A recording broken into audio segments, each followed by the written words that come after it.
यदि सत्संग का वर्णन किया है, क्योंकि आज तो छोटे छोटे बच्चों से भी पूछ लो, कहाँ गए? सत्संग में गए। कहाँ गए? सत्संग में गए। पर उद्देश्य कहने का यह है कि ये पता नहीं है कि सत्संग किसको कहते हैं, सत्संग क्या हुआ करता है, यदि सत्संग का वर्णन क्या है। सत्संग उसको कहते हैं जिसको वास्तव में ही कहते हैं सत्य। तो सत्य क्या है? जो वास्तव में सत्य है वो क्या है? वो वही है प्रभु परमपिता परमात्मा। दूसरा सत्य कहाँ है? वो प्रत्येक चोले में गूंज रहा है, जिसको बोलते आत्मा। आत्मा आत्मा। तो आत्मा को परमात्मा से जोड़ें, उसको सत्य का संग बोला करते हैं नारायण। बाकी सब कुछ ये धर्म चर्चाएं कहलाती, धर्म चर्चाएं कहलाती। दूसरे कहने का तात्पर्य ये है, आज जिसको कहा है भगवान तो है, भगवान तो है, भगवान तो है, बहुत अच्छी बात है। पर ठीक से सोचें, भगवान किसको कहते हैं? भगवान क्या हुआ करता है? पर मेरा भगवान कौन है? क्योंकि भगवान उसको कहते हैं यदि भग माने आत्मा और वान माने शरीर।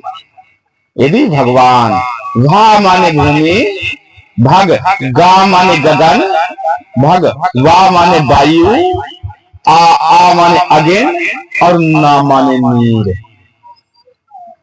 उसको कहते हैं जिसको पांचों तत्वों से बना है शरीर, उसको भगवान कहते हैं। संसार में आने के दो रास्ते होते हैं, संसार में आने के दो रास्ते होते हैं, वंकनाल और शंखनाल। अब इनका पहचान क्या है? जो वंकनाल से आते हैं उनके माँ बाप नहीं हुआ करते, ऐसे ब्रह्मा विष्णु महेश। यदि कबीर साहब। दूसरे उद्देश्य कहने का यह है, जो शंख नाल से आते हैं उनकी असली पहचान है कि जिनके माँ बाप हुआ करते हैं। अब उद्देश्य कहने का यह है, उसमें पहचान करो मेरा भगवान कौन है। भगवान का काम है दया करना और काल का काम है खा जाना।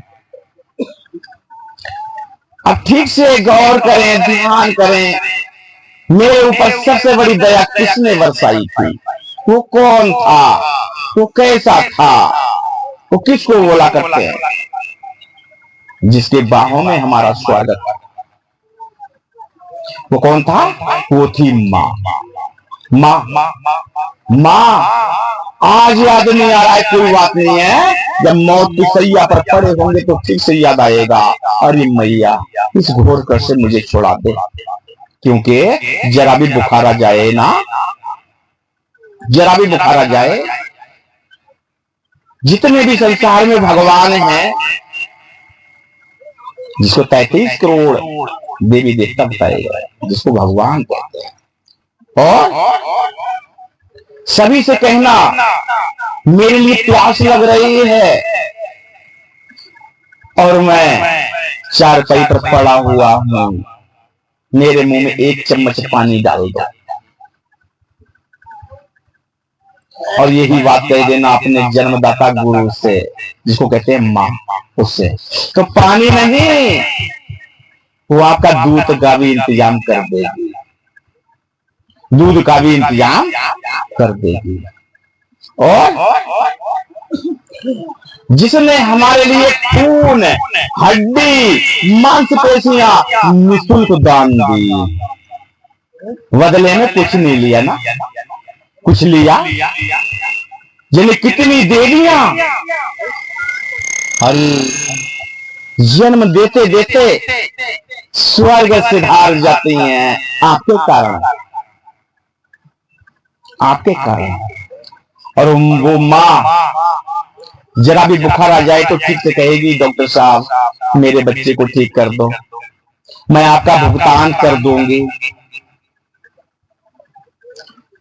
क्यों ना उसके लिए अपना आभूषण गिरवी डालना पड़े, क्यों ना उसके लिए अपनी जमीन भी गिरवी डालना पड़े, पर आपका इलाज कराएगी, आपका पेट भराएगी।